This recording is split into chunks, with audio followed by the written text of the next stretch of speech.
श्री गुरु श्रीयुतपदकमलं श्री गुरुन् वैष्णवांश्च श्रीरूपं साग्रजातं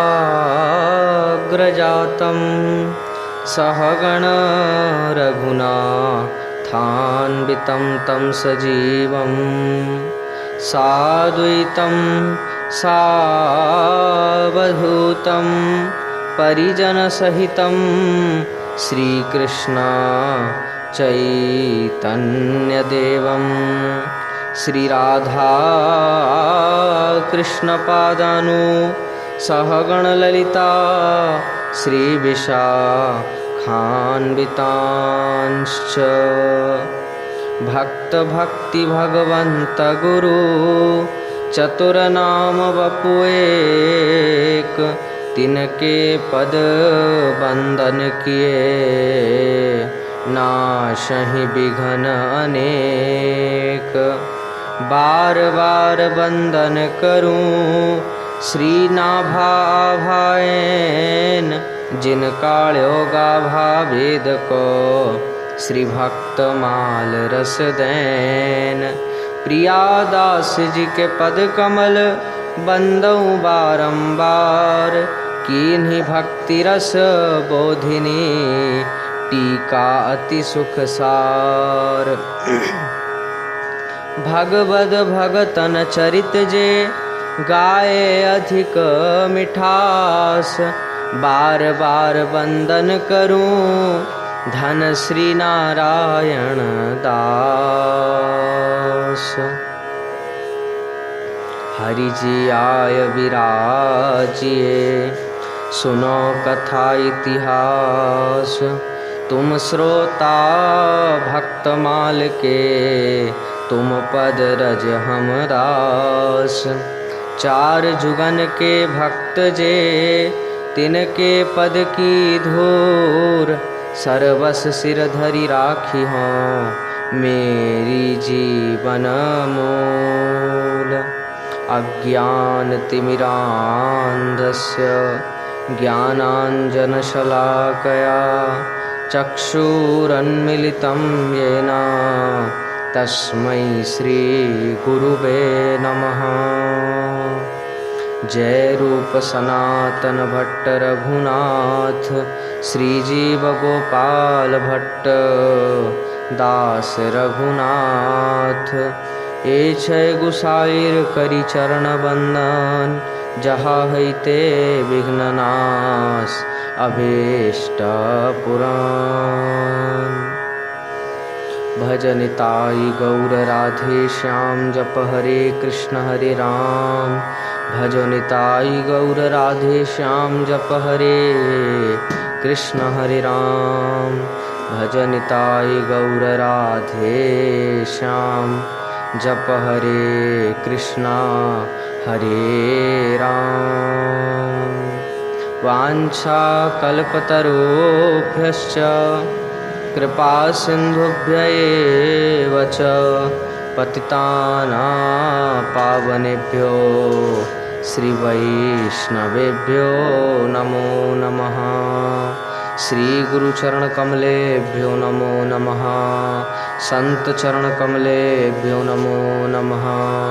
श्री गुरु प्रेमानंदे निताई गौर हरि बोल।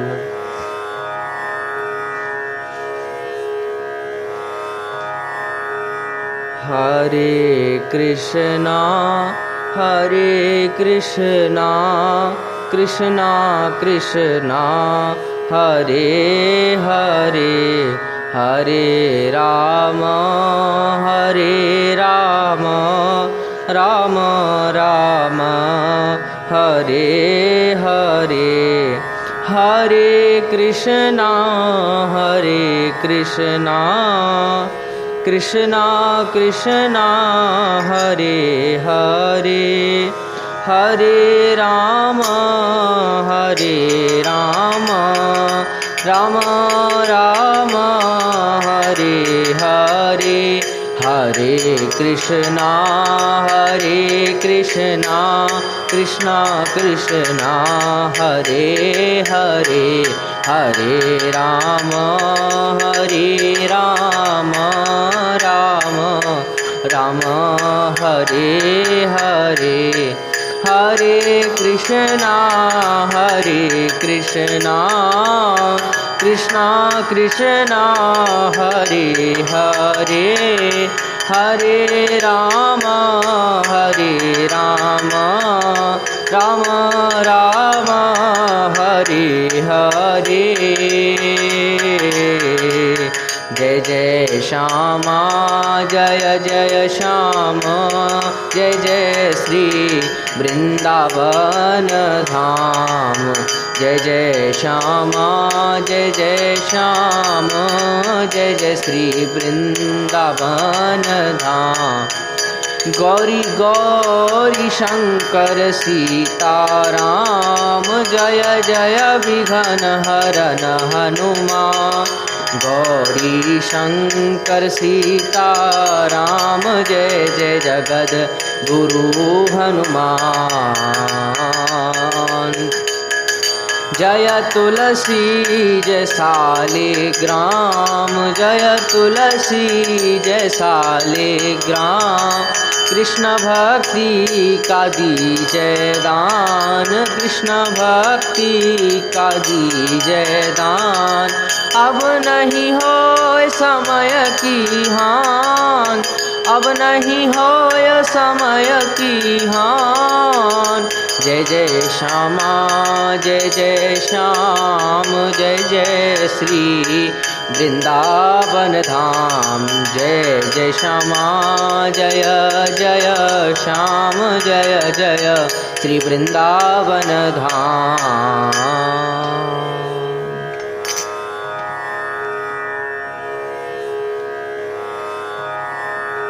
परम करुण पतित पावन अशरण शरण दीन बंधु नवद्वीप बिहारी श्री निताई गौर हरि सरकार, वृंदावन बिहारी श्री राधा माधव युगल सरकार, श्री दीक्षा गुरुदेव की, श्री शिक्षा गुरुदेव की, गुरुजनों की कृपा के फलस्वरूप 82 दिवसीय श्री भक्तमाल जी की पावन कथा श्रवण करने का हमें आपको सौभाग्य प्राप्त हो रहा है, जिसमें कि आज श्री जगदीश दास बाबा के चरित्र को हम श्रवण करने जा रहे हैं।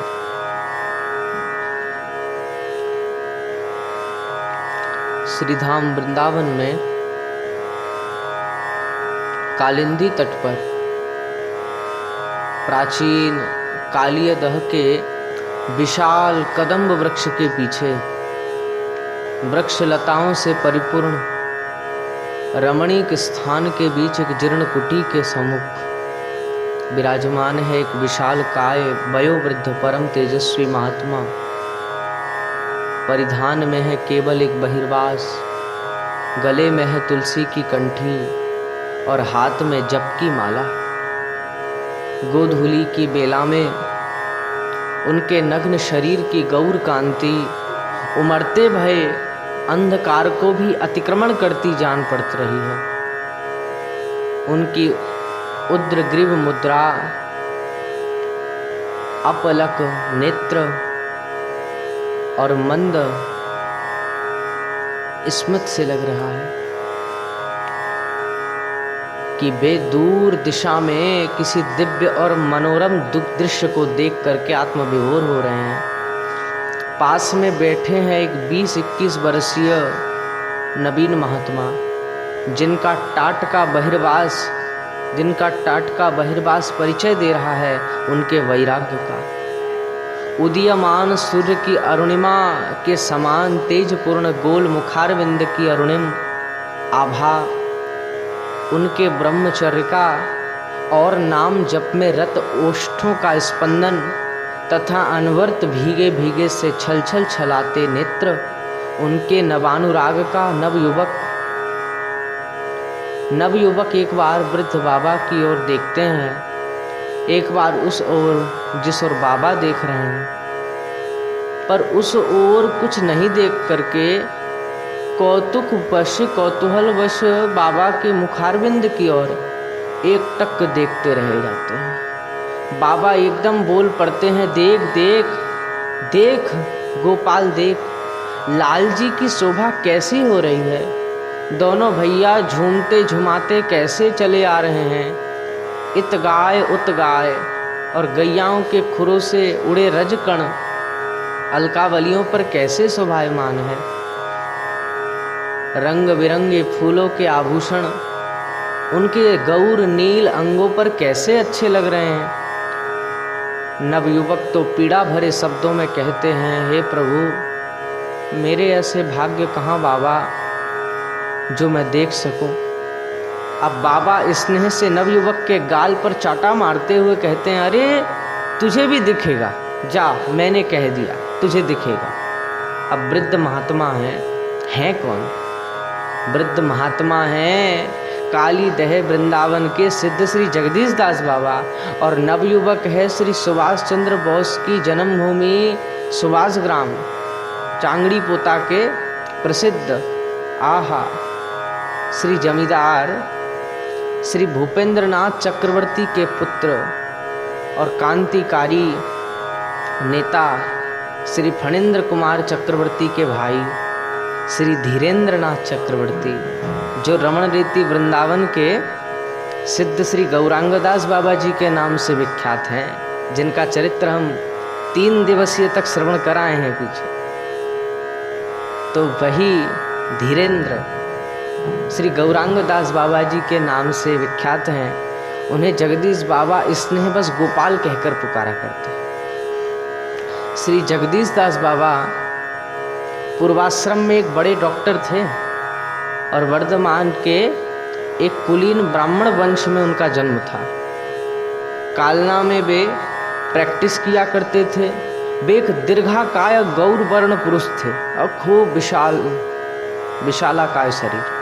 कालना के सिद्ध श्री भगवानदास बाबा जी महाराज से दीक्षा ग्रहण करके 50 वर्ष की अवस्था में संसार त्याग करके वृंदावन चले आए थे। वृंदावन में श्री मदन मोहन के पुराने मंदिर में रह करके भजन करते थे। कुछ दिन बाद कालीदह के पास एक छोटी सी कुटिया में रहने लगे थे। श्री जगदीश दास बाबा बड़े वैराग्य से रहते थे।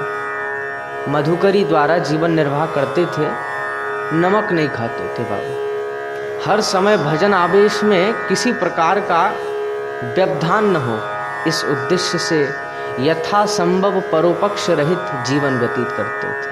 यहाँ तक कि क्षौर कार्य के लिए नापित पर निर्भर करना भी पसंद नहीं करते थे। तो अपने पास एक कैंची रखते थे और आवश्यकता होने पर सिर और दाढ़ी के बाल अपने आप काट लिया करते थे कैंची से।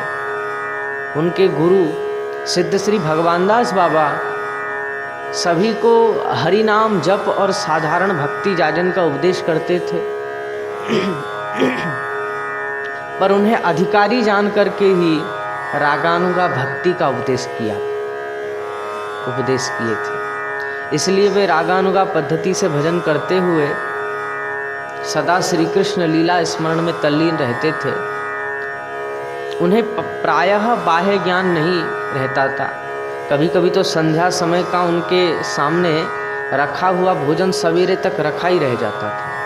कभी ऐसा भी होता था कि कोई उनके पास आता और दंडवत प्रणाम करके सामने बैठ जाता, तो भी उन्हें पता न चलता।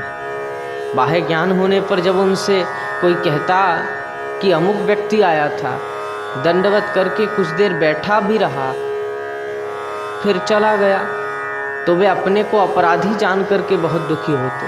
इसलिए प्रायः जब वे कुटिया के बाहर बैठते तो अपने सामने शालिग्राम जी की बटिया रखते, जिससे यदि कोई आकर दंडवत करे तो दंडवत शालिग्राम को हो और उन्हें दंडवत न करने का अपराध न लगे।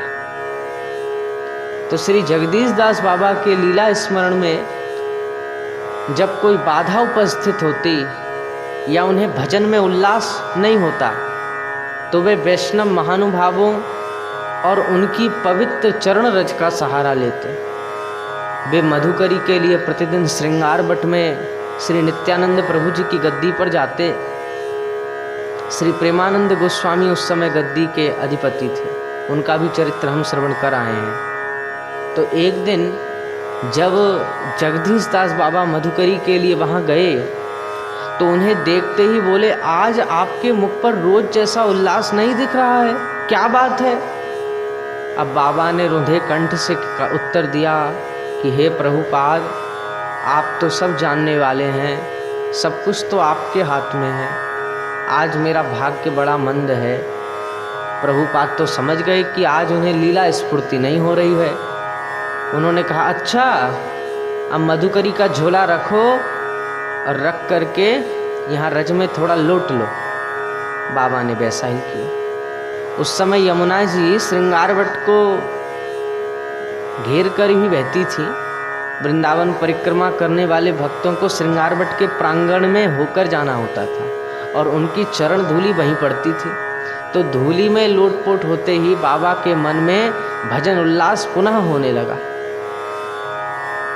फिर प्रभु प्रेमानंद प्रभुपाद के अप्रकट होने के पश्चात एक बार फिर जब उनकी लीला स्फूर्ति में बाधा उपस्थित हुई, तब वे प्रातः काल प्रभुपाद के शिष्य श्री माधव दास बाबा जी के पास केसी घाट स्थित श्री गोपाल कृष्ण गोस्वामी की समाज में गए। माधव दास बाबा जी ने उन्हें उदास देख करके उनके असमय आने का कारण भी पूछा।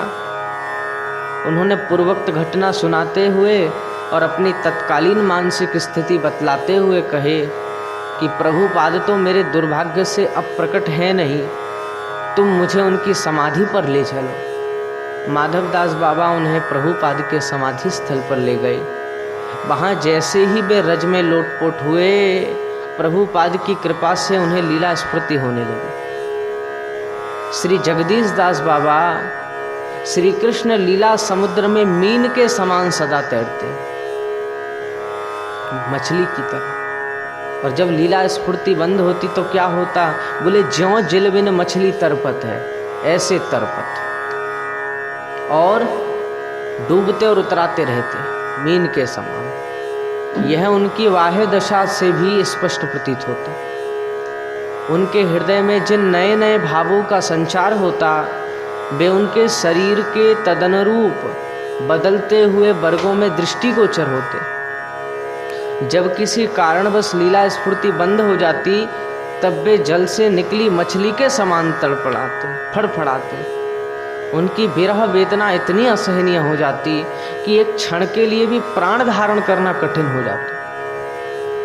एक बार तो ऐसी ही अवस्था में उन्होंने श्री गौरांगदास बाबा जी से कहा, गोपाल एक काम करेगा? गौरांगदास बाबा कहे, आज्ञा करें प्रभु, आज्ञा करिए बाबा। देख, जगदीश दास बाबा कहे, देख मैं कुएं के पास खड़ा हो जाऊं, तू मुझे धक्का देकर विरह वेदना से मेरी रक्षा कर। अब गोपाल को जीवन में पहली बार जगदीश बाबा की आज्ञा की अवहेलना करने को विवश होना पड़ा। इतना ही नहीं, उस दशा में सदा उनके निकट रहकर विशेष रूप से इस बात की सावधानी रखनी पड़ी कि कहीं वे विरह दशा में व्याकुल होकर के और आत्महत्या न करने। गौरांगदास बाबा जी गोवर्धन में रहते हुए बीच बीच में वृंदावन जाकर के श्री जगदीश दास बाबा की देख रेख करते और उनके सत्संग का लाभ उठाते। एक दिन तो रात्रि में वे श्री जगदीश बाबा की चरण सेवा करके उनकी शैया के समीप भूमि पर ही शयन कर रहे थे। उसी समय बाबा का वात्सल्य समुद्र उमड़ पड़ा और उन्होंने अपने चरण कमल उनकी छाती पर रख दिए। चरणों का स्पर्श पाते ही, और क्या हो गया? चरणों का स्पर्श पाते ही उन्हें साक्षात श्री कृष्ण लीला स्फूर्ति होने लगी। साक्षात श्री कृष्ण लीला के दर्शन होने लगे और उसी समय से उनके हृदय में श्री कृष्ण लीला की स्वतः स्फूर्ति होने लगी। एक बार तो वे यहीं राधा कुंड में उन्हें एक साधु का आतिथ्य स्वीकार करके उसकी कुटिया पर प्रसाद ग्रहण करने और रात्रि वहीं व्यतीत करने का संयोग हुआ। साधु कुपदगामी था और गौरांगदास बाबा को भी अपने मार्ग पर ले आने के उद्देश्य से उसने एक योजना बनाई थी। बाबा गौरांग दास जी के चरित्र में भी श्रवण किया हमने। श्री गौरांग दास बाबा को जैसे ही इसका आभास हुआ, उन्होंने इसकी भत्सरना की और उसका संग त्याग दिया। पर थोड़ी देर के उसके संग के प्रभाव से या उसके अन्न के प्रभाव से उन्हें लीला स्फूर्ति होना बंद हो गया। उनकी वही अवस्था हो गई जो कृपण व्यक्ति की अपना सारा धन खो बैठने पर या मछली की तालाब का जल सूख जाने पर होती है। दूसरे दिन कड़ी धूप में भी वे गिरिराज जी की परिक्रमा को चल दिए। दिन भर परिक्रमा करके गिरिराज जी से प्रार्थना करते रहे। संध्या समय क्लांत होकर उद्धव कुंड की सीढ़ी पर लेट गए। थोड़ी देर में आंख खुली, थोड़ी देर में आंख लग गई। यदि करवट बदलते तो सीढ़ियों से लुढ़कते हुए कुंड में ही जा गिरते। किसी व्यक्ति ने उन्हें गोद में उठा करके ऐसे स्थान पर लिटा दिया जो सुरक्षित था। उसी समय उनकी निद्रा भंग हुई।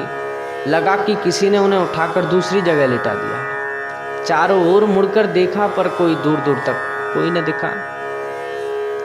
वे आश्चर्यचकित रह गए। दूसरे दिन वे जगदीश दास बाबा के पास गए और उन्हें देखते ही वे क्रुद्ध होकर बोले, मूर्ख की तरह जहां तहां सो जाता है, तुझे इतना भी ज्ञान नहीं कि कहां लेटना चाहिए कहां नहीं। अब बाबा तो गौरांग दास जी समझ गए कि उन्होंने ही उन्हें उद्धव कुंड पर उठा करके दूसरी जगह लेटाया था। अब उनका हृदय भर आया और नेत्रों से आंसू टपकने लगे। उन्होंने समझ लिया कि किस प्रकार गुरुदेव छाया की तरह शिष्य के साथ रहकर कठिन परिस्थितियों में उनकी रक्षा करते हैं।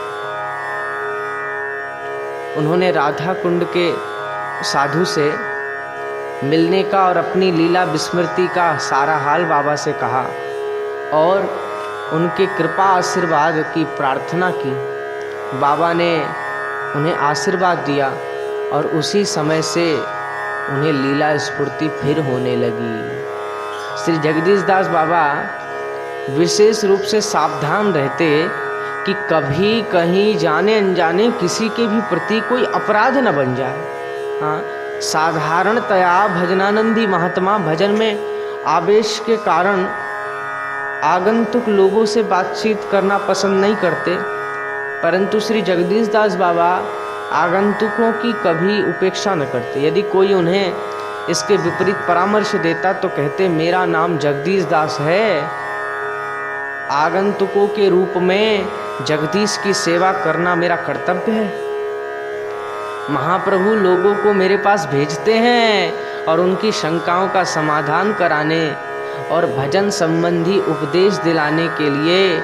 यदि मैं उपदेश देकर उनकी सेवा न करूं तो उनके प्रति अपराध का भागी बनूंगा। अपराध का भागी तो बनूंगा ही, महाप्रभु के प्रति भी अपराध करूंगा। वे अपनी कुटिया पर ग्रंथ पाठ या कथा आदि का आयोजन भी इसी भय से नहीं करते कि कहीं कोई व्यक्ति पाठ के समय उनके पास अपनी जिज्ञासा लेकर आए और पाठ होता देख करके निराशपूर्वक वापस चलाएगा। इसलिए जब वे बाह्य दशा में होते और आगंतुक उनके पास आते लोग, तो उनका समय इष्ट गोष्ठी में ही व्यतीत होता। गोष्ठी में भी बीच बीच में स्वयं प्रश्न करते और उसका उत्तर भी दे देते। तब दूसरे लोगों से अपना मत प्रकट करने के लिए कहते। वे नहीं चाहते कि पहले दूसरे लोग अपना मत व्यक्त करें और उन्हें उसका प्रतिवाद करना पड़े। एक दिन तो राजर्षि वनमाली राय बहादुर जी से उन्होंने प्रश्न किया कि चैतन्य चरितामृत का वाक्य है कि सर्वत्यागी जीवेर कर्तव्य कहाँ वास। बोले, श्री वृंदावन भूमि जहाँ नित्य लीला रास। अर्थात सर्वत्यागी व्यक्ति को रहना चाहिए वृंदावन। अब श्री गौरांग दास बाबा जी महाराज के दिव्य चरित्र से संबंधित सभी घटनाओं का विस्तार से वर्णन किया गया है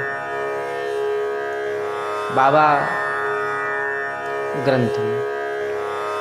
तो उस समय बोले, में जहां रास लीला नित्य होती है, तुमने तो सर्वत्याग किया नहीं है। फिर तुम यहाँ क्यों रहते हो? वर्णन किया गया है। तो जगदीश दास बाबा ने कहा कि जहाँ रासलीला नित्य होती है तो सर्व त्याग तुमने तो किया नहीं राय बहादुर जी से, फिर तुम यहाँ क्यों रहते हो? प्रश्न सुनकर के राजर्षि जी का तो माथा चकरा गया, पर वे कुछ उत्तर दें उसके पूर्व ही बाबा ने कहा, प्रभु तुम्हें यहाँ ले आए हैं उन लोगों की सेवा के लिए जो सर्व त्याग करके यहाँ रह रहे हैं और भजन कर रहे हैं। राजर्षि वनमाली बाबू बहुत अर्थ व्यय करके वृंदावन में साधु वैष्णवों की सेवा किया करते थे। तो श्री जगदीश दास बाबा से जब कोई विदा लेता तब वे उसके मुख की ओर देखकर यह जानने की चेष्टा करते कि वह प्रसन्न मन से विदा हो रहा है या दुखी होकर। यदि कुछ शंका होती तो पूछ लेते कि उनके वार्ता से उसे कुछ कष्ट तो नहीं पहुंचता। एक बार अकस्मात उनके छोटे भाई बंगाल से आए। बाबा ने उनका यथायोग्य आदर किया और उनके प्रति भी स्नेह प्रदर्शन किया। भाई ने जब उन्हें यह संवाद सुनाया कि उनकी स्त्री का देहांत हो गया है तब वे बोले, चलो अच्छा हुआ, संसार बंधन से तुम्हें मुक्ति मिली, अब आ जाओ, दोनों भाई साथ रहकर भजन किया करेंगे। अब भाई के जाने के पश्चात वे सोचने लगे, जाते समय वह कुछ प्रसन्न नहीं दिख रहा था।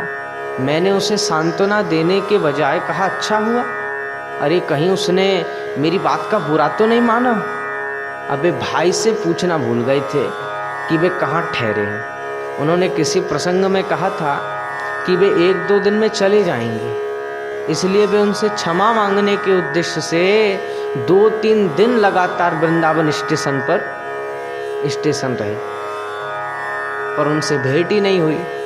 तब उन्होंने अपने परिचित वर्तमान के एक वकील साहब को पत्र लिखकर आग्रह किए कि वे भाई से पूछकर लिखें कि उसने उन्हें क्षमा कर दिया है या नहीं।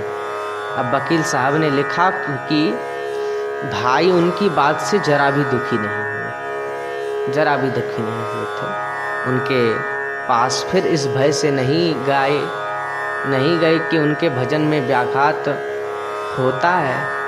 तो तब से बाबा जो कोई उनके पास आता उसका पता पहले पूछ लेते। किसी में दोष दृष्टि रखते या किसी की निंदा करते बाबा को कभी किसी ने नहीं सुना, कभी नहीं देखा। दोष दृष्टि रखने की बात तो दूर, वे ऐसे अवसरों को ही ना आने देते।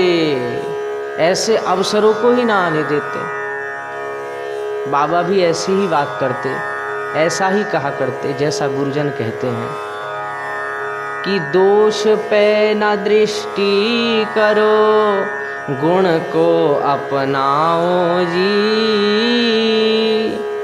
दोष पे न दृष्टि करो, गुण को अपनाओ जी। दोष पे न दृष्टि करो, गुण को अपनाओ जी। और बाबा निंदा तो कभी नहीं करते, कभी सुना नहीं किसी ने, न किसी की दोष दृष्टि करते और न निंदा करते।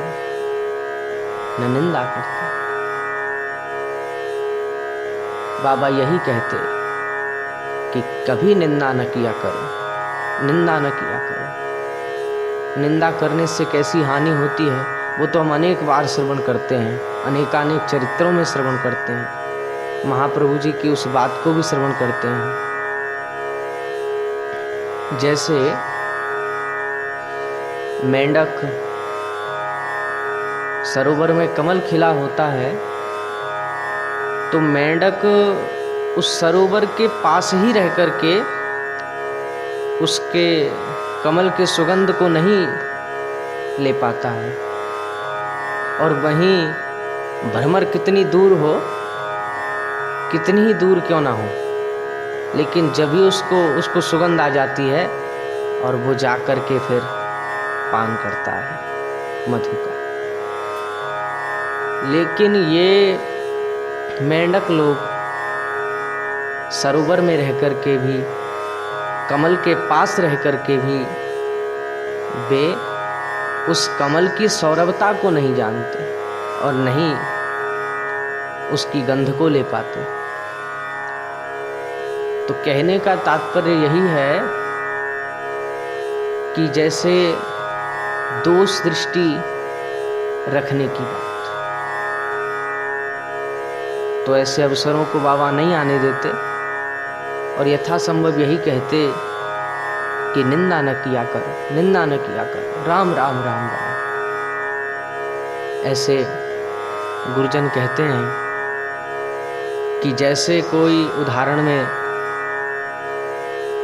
कि जैसे कोई व्यक्ति हमारे घर आए और एक बाल्टी कूड़ा हाथ में लेकर के आए, तो क्या हम और हमारे बरामदे में उस कूड़े को फेंक दे तो क्या हम बर्दाश्त करेंगे? हम कहेंगे अरे ये क्या सभ्यता है, आप घर पे आए और कूड़ा फेंके, जबकि उस कूड़े को साफ किया जा सकता है, लेकिन फिर भी बर्दाश्त नहीं करते।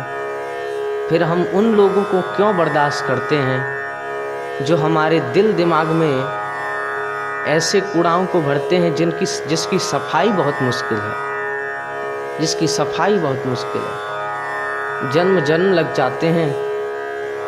महाप्रभु जी इसलिए ही तो संन्यास लिए, नहीं तो महाप्रभु जी कहते कि मैंने तो सोचा था हरि बोल बुलवाए के सबन को दूंगो तराए, लेकिन ये लोग मेरी निंदा करके ये तो और पतित हो रहे हैं, ये तो और अपराध कर रहे हैं।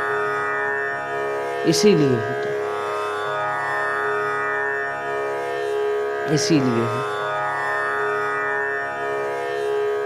निंदा से बहुत बड़ी हानि है, बहुत बड़ी हानि है। और ऐसे अवसरों को जब आए ऐसी अवसर तो क्या करें? तो कहते हैं वो हमारे सामने निंदा करता है तो अब हम क्या करें? हम मना करते हैं फिर भी नहीं सुनता। बोले यदि हम भी खूब रस लेते हैं निंदाओं में, नहीं तो कोई हमारे सामने किसी की निंदा नहीं कर सकता। यदि हमारे सामने कोई किसी की निंदा कर रहा है तो हमारी निंदा भी वो किसी के सामने कर रहा है, किसी और को कर रहा है और की। और गुरुजन निंदाओं के विषय में खूब बड़े बड़े उदाहरण देते हैं। कहते हैं कि जब कीर्तन करने का अवसर आए तब तो शरीर हिले डुले नहीं, ऐसा हो जैसे 104 बुखार हो, और जब रोटी नहीं खाई आज। और जब किसी की निंदा करने का अवसर आए तो हम खूब विस्तार करते हैं निंदाओं का, खूब विशेषण दे दे के निंदाओं की सराहना करते हैं। लेकिन बाबा यही कहते कि दोष पे ना दृष्टि करो, गुण को अपनाओ जी, गुण को अपनाओ जी, गुण को अपनाओ जी। गुण दोषमय है, लेकिन हमको गुण को लेना है, दोष को छोड़ना है। तो ऐसे अवसरों को ही ना आने देने की यथासंभव बाबा चेष्टा करते। जिनमें दोष दृष्टि की संभावना हो वे कहीं पाठ आदि सुनने भी नहीं जाते, इस भय से कि कदाचित पाठकर्ता की कोई बात उन्हें अच्छी न लगे और उनमें दोष दिखने लगे।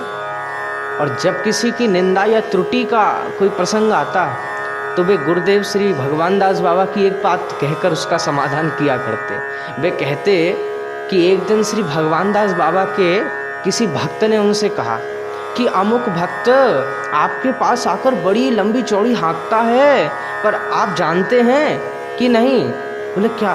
उसने मछली खाना भी अभी नहीं छोड़ा है। बाबा ने कहा अरे तुम भी तो कभी मछली खाया करते थे, अब नहीं खाते तो क्या, पहले तुम भी तो खाए।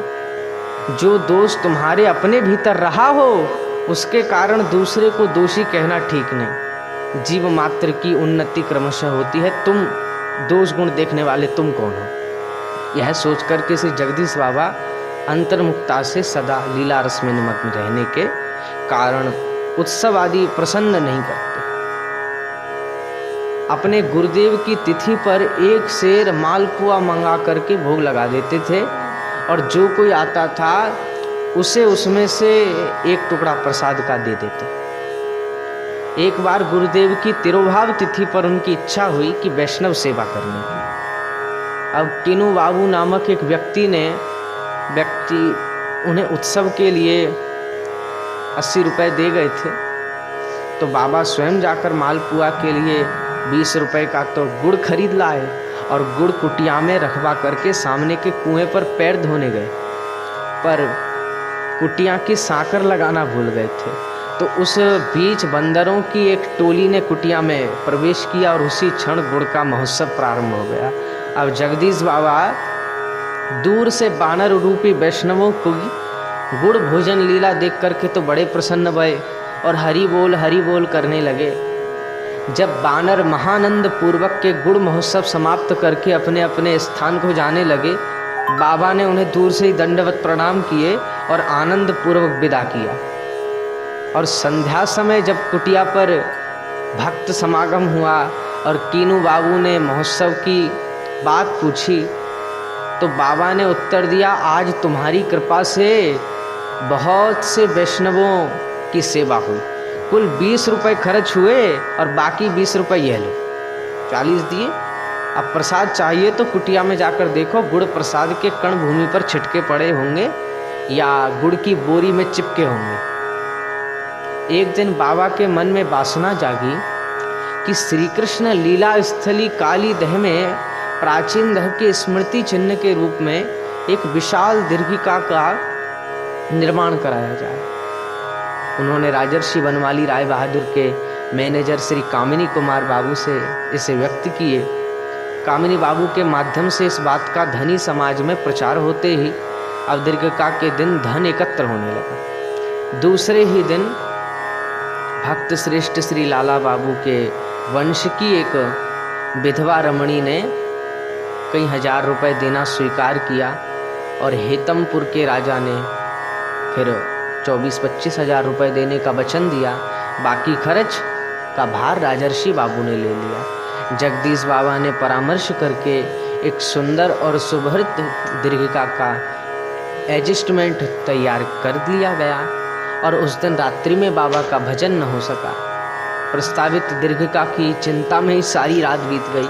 उन्हें इतना क्षोभ हुआ कि वे रात्रि में ही कुटिया छोड़कर किसी वन में चले गए। 4-5 दिन तक लोग उन्हें खोजते रहे पर पता न चला। एक दिन अकस्मात वे भजन कुटी में आकर उपस्थित हुए और दीर्घिका खोदने के लिए जब उनसे अनुमति मांगी गई तो वे गंभीर होकर के बोले, दीपिका को चासना लेकर के मेरे भजन में भयंकर बाधा उपस्थित हो गई है।